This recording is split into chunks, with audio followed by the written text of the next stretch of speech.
You've seen the word yoga thousands of times. It's on gym schedules, wellness apps, Instagram bios, coffee shop notice boards.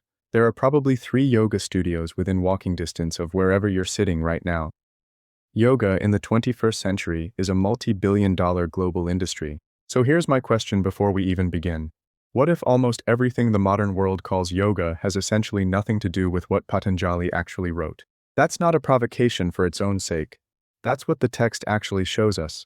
And by the end of this lecture, you'll be able to read the Yoga-Sutra on its own terms and see exactly where the gap opened up. But more than that, you're going to encounter one of the most rigorous, sophisticated philosophies of mind ever produced in the ancient world. A system that asks questions about consciousness, suffering, and freedom that Western philosophy didn't seriously tackle until the 20th century, and in some respects, still hasn't answered as precisely. The tags on this lecture say philosophy of mind, metaphysics, Indian philosophy. All 3 are accurate. What Patanjali gives us is a complete metaphysical architecture, a theory of what the self is, why it suffers, and what it means to be genuinely free. That's what we're here to examine. One thing to note before we go further, the name on the cover of this text is Patanjali, but whether that name refers to one person or 2, whether there even was a single author, turns out to be one of the more fascinating scholarly puzzles in all of Indian philosophy. And that's exactly where we're going next. Here's where it gets weird, and I mean that in the best possible way. Ancient Indian tradition credits a single figure named Patanjali with 2 genuinely monumental works. The first is the Mahabhashya, a commentary on Panini's Sanskrit grammar, dated to approximately 150 BCE. The second is the Yoga-Sutra, the text we're studying today, dated to roughly 400 CE. The problem is sitting right there in those dates. That's a gap of roughly 550 years. The same person cannot have written both. Now, Adamson and Ganeri in classical Indian philosophy treat this as a settled scholarly question. They list the 2 Patanjalis as distinct entries in their index, the grammarian and the yoga philosopher, because modern scholarship is fairly clear that these are different people. What's philosophically interesting is why the tradition merged them. Think about what's being claimed when you attribute both works to one genius. You're saying, the man who mastered the structure of Sanskrit, the very architecture of thought and language, also mastered the structure of consciousness and liberation. That's an extraordinarily appealing story. 1 mind, 2 mountains. And there's something almost poetically coherent about it. If you understand language deeply enough, perhaps you understand the mind that generates language. If you understand the mind, perhaps you understand how to free it. But the conflation was almost certainly a later tradition, and the most plausible explanation is that attributing the Yoga-Sutra to the famous grammarian lent it greater antiquity and authority. This was not unusual in ancient India.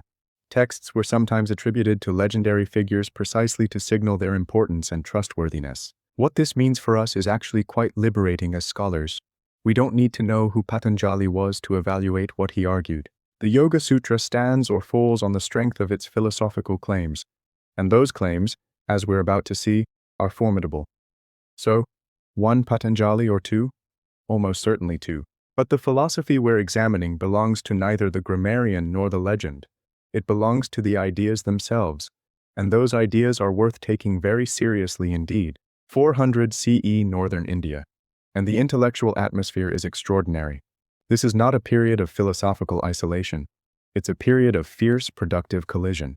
Brahmanical traditions, Buddhist schools, and Jain thinkers are all operating simultaneously, reading each other, challenging each other, sometimes borrowing from each other without fully admitting it.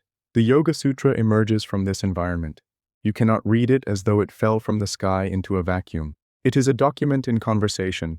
With Sāṃkhya metaphysics it inherits, with Buddhist psychology it sometimes mirrors, and with rival accounts of liberation it is quietly arguing against. But before we get to any of that, we need to pause on something that the slide raises and that most students completely overlook: the question of what a sutra actually is. The word sutra means thread, a thread. And that's not decorative etymology. That's a precise description of what you're holding when you read this text. The Yoga-Sutra contains 196 aphorisms. Some of them are a single line, some are barely a grammatical clause. Here's the second one, which happens to be the most important sentence in the entire text. Yoga-Citta-vṛtti-nirodha. 5 Sanskrit words. That's it. That is Patanjali's definition of yoga. Now, A Western reader picks that up and thinks, right, compressed wisdom, like a proverb. I can work with this. But that's not quite how it works. A sutra is not a proverb. A proverb is designed to be understood immediately, to land with recognition. A sutra is designed to be unpacked, slowly, carefully, over years, with a teacher. It is a mnemonic skeleton, the flesh, the muscle, the meaning, that comes through the commentary tradition. Without commentary, the Yoga-Sutra is genuinely close to unintelligible in places. It's intentionally compressed to the point of obscurity. This is why the slide highlights Vyasa's Yoga Bhashya, composed around 500 CE, roughly a century after the Yoga-Sutra itself. Vyasa's commentary is not optional background reading. It is, for most of the tradition, inseparable from the text. When scholars talk about Patanjali's yoga, they almost always mean Patanjali as read through Vyasa. The two texts function as a single philosophical unit. There's something philosophically provocative about this. We're used to the idea that a great thinker writes a text, and the text contains the thought. Patanjali's system challenges that assumption at the structural level. The text requires interpretation to function. It is incomplete by design, which raises a question worth sitting with. Is that a limitation, or is it actually a feature? Is Patanjali telling us something about the nature of philosophical understanding itself? That it cannot be transmitted in writing alone? That it requires a living relationship between teacher and student? That question is going to echo through everything we discussed today. Keep it in mind. Let's go back to that second aphorism, because this is the philosophical center of gravity for everything Patanjali builds. Yoga-Citta-vṛtti-nirodha. Yoga is the stilling of the fluctuations of the mind. 3 terms. The slide breaks them down, and I want to take each one seriously, because the precision here is not ornamental. Every word is doing philosophical work. Citta, translated as mind stuff, or the mental field. This is broader than what we typically mean by mind in English. It encompasses not just conscious thought but the entire field of mental activity. Perception, memory, imagination, the deep impressions left by past experience. Think of it less like a computer processor and more like a vast, turbulent body of water. Everything that has ever happened to you, everything you've ever perceived or desired or feared, is present somewhere in the citta. It is the totality of your psychological existence.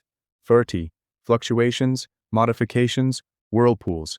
The slide uses that word whirlpools, and I think it's exactly right.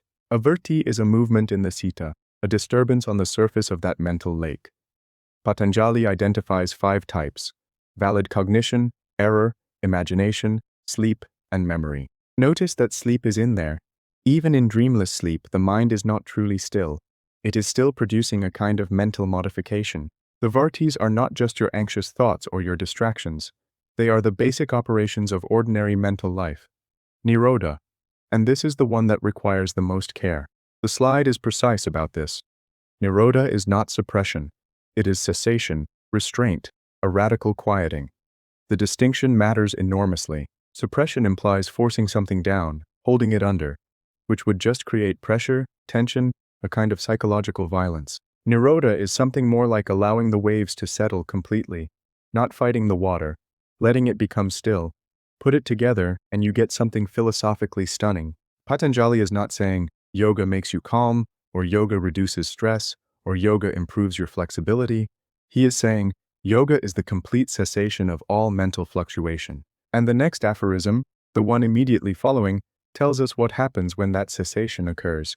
Tada drastu svarupe avasthanam. Then the seer abides in its own nature. This is where the slide's philosophical point lands with full force. We ordinarily misidentify ourselves with our mental activity. You think you are your thoughts. You think you are your emotions, your memories, your perceptions. Patanjali's claim is that this identification is a mistake, a profound, suffering-generating mistake. The vrittis are not you. They are movements in the citta, which is itself a product of matter. Beneath all of that activity, there is something that simply sees, pure consciousness, puruṣa, and it has been there the entire time, obscured by the noise. This is not a relaxation technique. The slide says it plainly, and it's worth repeating. This is a metaphysical claim about the nature of the self. Patanjali is not offering you stress relief.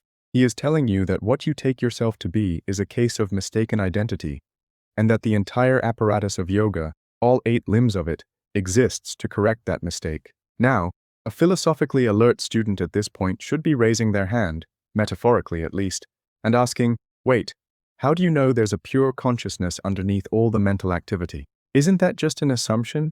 And that's exactly the right question, because the answer requires us to go one level deeper into the metaphysical foundations Patanjali inherits from the Sāṃkhya school, which is precisely where we're going next. Patanjali did not invent his metaphysics from scratch. He inherited it, and then adapted it in one crucial respect that we'll get to in a moment. The Sāṃkhya school is one of the oldest systematic philosophies in India, and its central move is a strict dualism. Not the kind of dualism most Western students are familiar with from Descartes, mind versus body, ghost in the machine, though there are surface similarities worth noting. Sāṃkhya dualism is between puruṣa and prakṛti, and the distinction is more radical than anything Descartes proposed. Puruṣa, pure consciousness.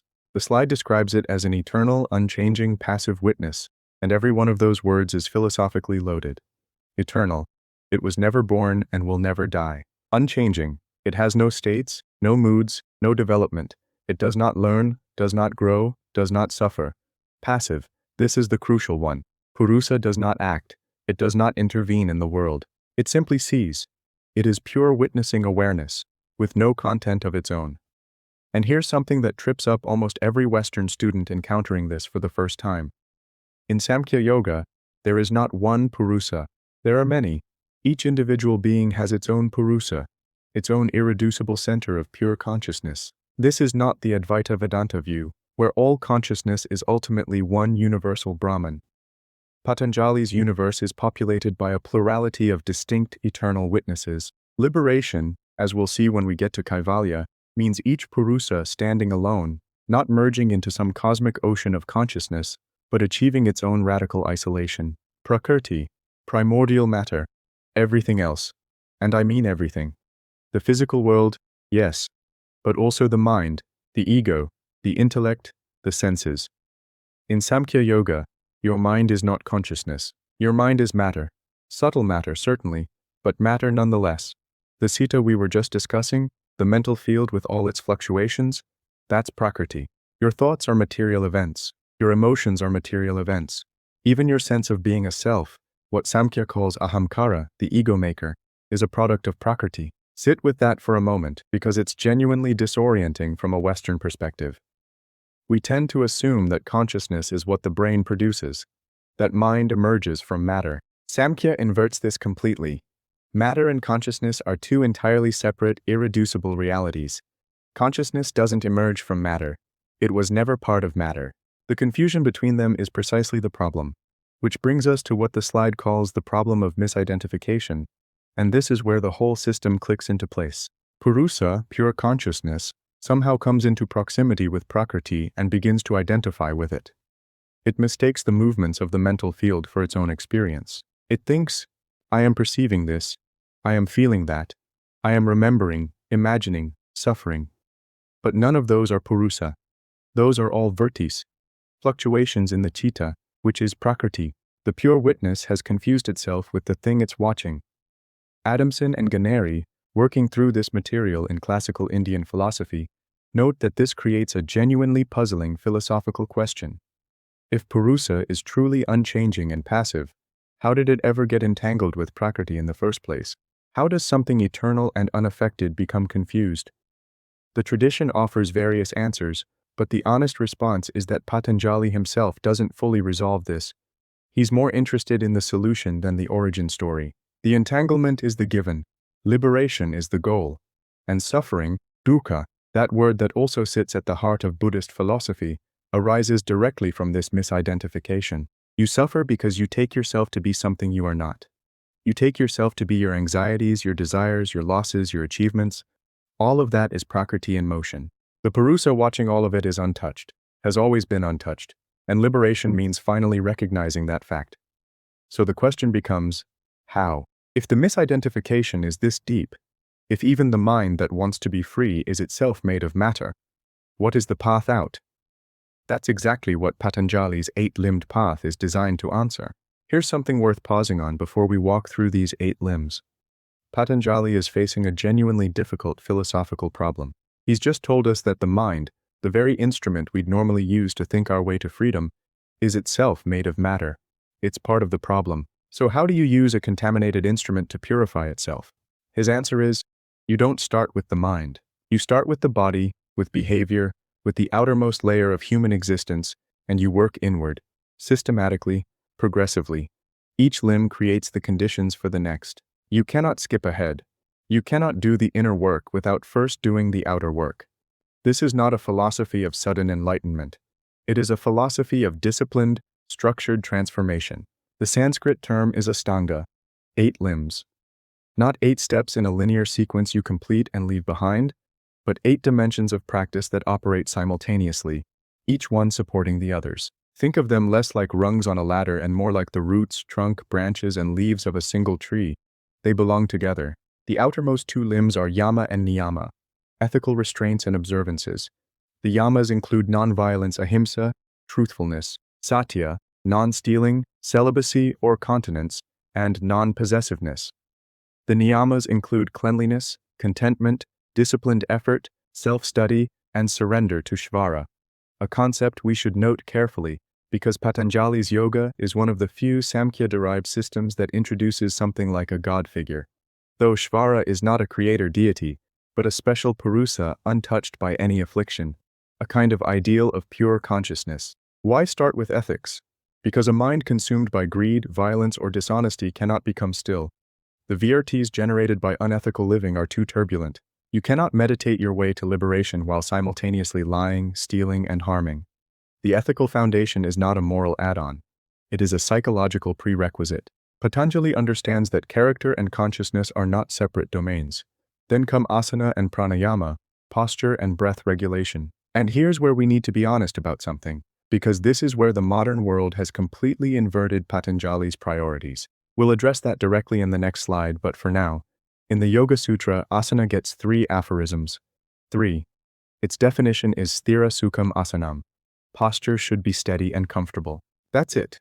The elaborate physical practice of modern yoga? Patanjali doesn't mention it. Asana in this system means sit still enough that your body stops being a distraction. Pranayama, working with the breath, is more developed because breath regulation directly affects the mind. Control the breath, and you begin to influence the citta. The 5th limb, pratyahara, is where the real inward turn begins. The word means withdrawal of the senses, the deliberate disengagement of attention from external objects. Your senses are constantly pulling consciousness outward, towards sounds, sights, sensations. Pratyahara is the practice of reversing that current. It's not that you go deaf or blind, it's that the senses stop commanding your attention. You become, in Patanjali's image, like a tortoise withdrawing its limbs. The energy that was constantly flowing outward begins to collect inward. And then the final 3 limbs, dharana, dhyana, and samadhi. Concentration, meditation, and absorption. These 3 form a unified inner practice that Patanjali calls samyama, and this is the engine of liberation. Dharana is fixing attention on a single object. Dhyana is the sustained, unbroken flow of attention toward that object, what we might recognize as meditation in the deep sense. And samadhi is absorption, where the distinction between the meditator, the act of meditating, and the object of meditation begins to dissolve. There are multiple levels of samadhi in Patanjali's system. This is one of the most technically complex parts of the Yoga-Sutra, and entire scholarly careers have been spent mapping them. But the trajectory is clear. Each level of samadhi involves progressively less mental content, progressively fewer vṛttis, until the mind approaches complete stillness. And when it reaches that stillness, when citta-vṛtti-nirodha is actually achieved rather than just described, what remains? That's the question kaivalya answers. The word kaivalya comes from kevala, alone, only, isolated. And that etymology is philosophically precise in a way that should stop you in your tracks. Liberation, in Patanjali's system, is not bliss. It is not union. It is not the dissolution of the self into something larger. It is aloneness. Puruṣa standing completely alone, fully disentangled from prakṛti, no longer confused about its own nature. The pure witness, finally witnessing only itself. Now, the slide draws 2 crucial contrasts, and I want to spend real time on both of them, because they correct 2 of the most common misunderstandings students bring to Indian philosophy. The first contrast is with Buddhist nirvana. Many students arrive assuming that all Indian liberation traditions are basically saying the same thing, that enlightenment means the self dissolves, that the ego is extinguished, that what we call I simply ceases. That's a reasonable characterization of certain Buddhist positions, particularly the Anatman doctrine, the teaching that there is no permanent self to begin with. For Buddhism, liberation involves recognizing the emptiness of the self you thought you had. Patanjali is doing something categorically different. Kaivalya is not the extinction of the self. It is the puruṣa realizing its own unchanging, luminous nature. The self doesn't disappear. It turns out to be far more real, far more permanent, far more luminous than you ever suspected. What disappears is the misidentification with prakṛti. The puruṣa was never actually bound, it only appeared to be because it was confused. Liberation is the correction of a cognitive error, not the annihilation of a self. The second contrast is with Advaita Vedanta, the non-dualist school most associated with Sāṃkhya. For Advaita, the ultimate reality is a single universal consciousness, Brahman, and the individual self, the Atman, is ultimately identical with Brahman. Liberation means recognizing that identity. Aham Brahmasmi, I am Brahman. The apparent multiplicity of selves is illusion, Maya. In the end, there is only one. Patanjali flatly rejects this. Remember, in Sāṃkhya Yoga there are many puruṣas. Each is distinct, irreducible, eternal. Liberation is not merger with a universal consciousness. It is separation. Your puruṣa achieving its own kaivalya, standing alone in its own luminous isolation, not absorbed into the ocean, not extinguished, alone. This is philosophically striking because it means Patanjali's liberated being is not in any obvious sense connected to other liberated beings. There is no cosmic reunion, no return to the source, just each puruṣa, finally free, finally itself, finally still. And what about karma, suffering, rebirth? The slide addresses this directly. The kleshas, the afflictions, the deep psychological roots of suffering, are what drive the cycle of rebirth. Patanjali identifies 5: ignorance avidya, ego asmita, attachment raga, aversion, dvesa, and clinging to life abhinivesha. These are not just bad habits, they are the structural conditions that keep puruṣa entangled with prakṛti across lifetimes. Kaivalya means the complete uprooting of all 5. No more seeds of future karma, no more fuel for rebirth. The cycle simply stops. Not because the self is destroyed, but because the confusion that kept it spinning has been permanently dissolved. There's something quietly radical about this vision of freedom. It doesn't promise you happiness in the ordinary sense.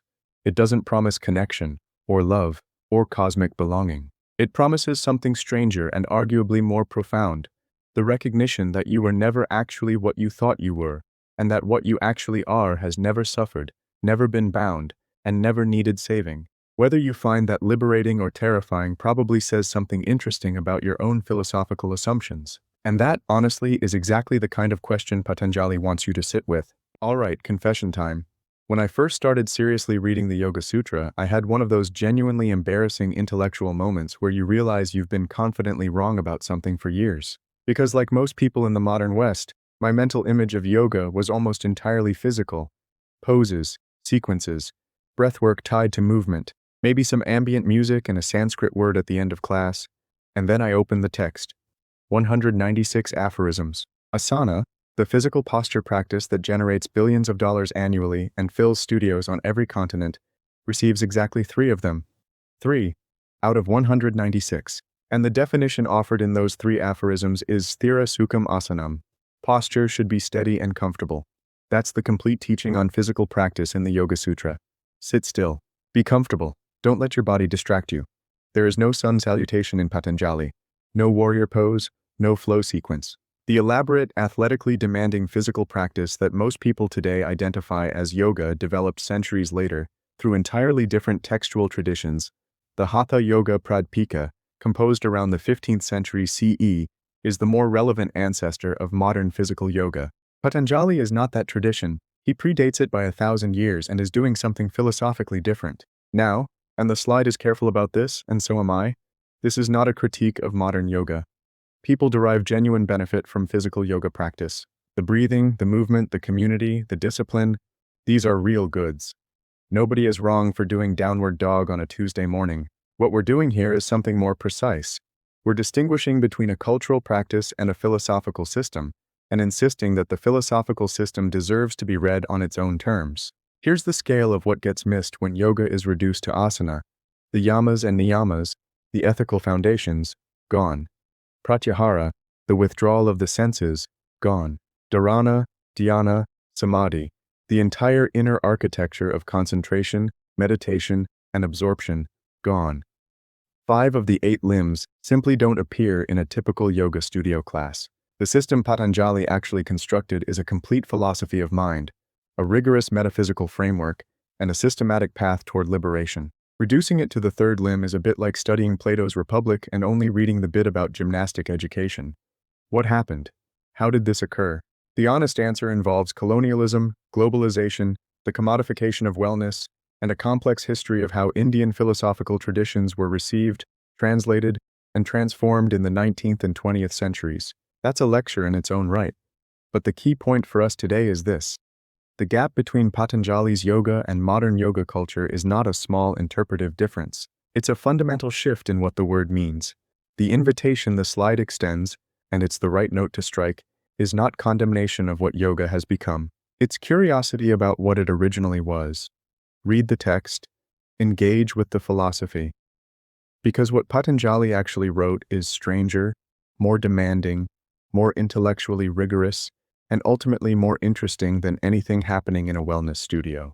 And it asks questions about consciousness, suffering, and the nature of the self that are worth taking seriously regardless of whether you ever sit on a mat.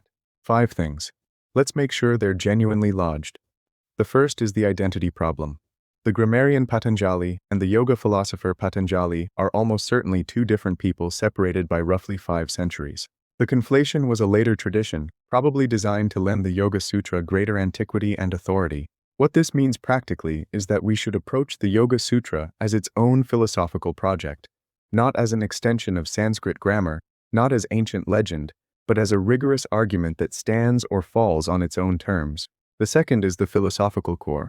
Citta-vṛtti-nirodha, yoga is the stilling of the fluctuations of the mind, is not a wellness slogan.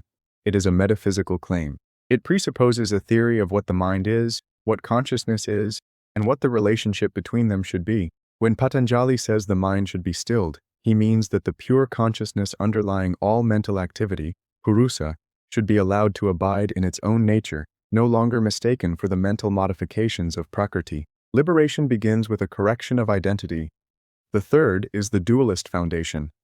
Everything in Patanjali's system rests on the Sāṃkhya distinction between puruṣa and prakṛti, pure consciousness and primordial matter. Your mind is matter, your ego is matter, your memories, perceptions, and emotions are matter. What you actually are, puruṣa, is none of those things. It is the unchanging witness behind all of them. Suffering arises from confusing the witness with what it's watching. This is not a Western dualism and should not be read through Descartes. It is something philosophically distinct and worth engaging with on its own terms. The fourth is the structure of the path. The Ashtanga, 8 limbs, is a complete integrated system moving from ethical foundation through physical discipline through sensory withdrawal to the inner practices of concentration, meditation, and absorption. The outer limbs prepare the conditions for the inner. You cannot shortcut the sequence. And the destination of the whole path, kaivalya, the complete isolation of pure consciousness from matter, is liberation understood as separation, not union, not extinction, but the puruṣa finally standing alone in its own luminous nature. The fifth takeaway is perhaps the most practically urgent. Read the text. The Yoga-Sutra is one of the most influential philosophical documents in human history, and it is almost entirely unknown to the billions of people who practice something called yoga today. That gap is worth closing, not out of obligation to tradition, but because the questions Patanjali is asking about consciousness, identity, and freedom are genuinely among the most important questions philosophy can ask. And his answers, whether you ultimately accept them or not, are precise, rigorous, and philosophically serious in a way that rewards careful attention. The Yoga-Sutra is 196 aphorisms. Most of them are shorter than a tweet. The whole text takes about 40 minutes to read. What it takes to understand, really understand, is considerably longer. But that's true of anything worth understanding. That's Patanjali. That's the Yoga-Sutra. And that for today is where we leave it.